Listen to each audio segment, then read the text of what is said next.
মোবাইলে ধারণ করা ফুটেজে দেখা যায় গাজীপুরের ঢাকা টাঙ্গাইল মহাসড়কের ভোগড়া বাইপাস পেয়ারা বাগান এলাকায় ভিআইপি পরিবহনের একটি বাসে আগুন দিচ্ছে কয়েকজন যুবক। মুহূর্তেই দাউ দাউ করে জ্বলছে বাস। খবর পেয়ে আগুন নিয়ন্ত্রণে আনেন ফায়ার সার্ভিসের কর্মীরা। এর ঘণ্টাখানেকের মধ্যে শ্রীপুরের বেড়াইদের চালা এলাকায় দাঁড়িয়ে থাকা যাত্রীবাহী আরেকটি বাসে পেট্রোল ঢেলে আগুন দেয় দুর্বৃত্তরা। একমাত্র সম্বল ছিল আমার, এই গাড়ি ছাড়া আর আমার চলার কোনো পথ নাই। এখন কে বা কারা এই কাজ করছে আমরা জানি না। আমি চোখ খুলে দেখি পুরা গাড়ি আগুন। আমি জানলা দিয়া লাফ দিয়া নামছি।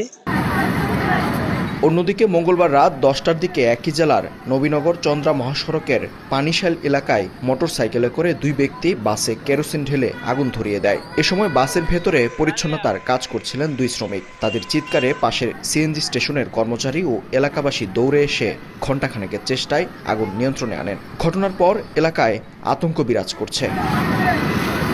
মেহেদী হাসান, সময় সংবাদ, গাজীপুর।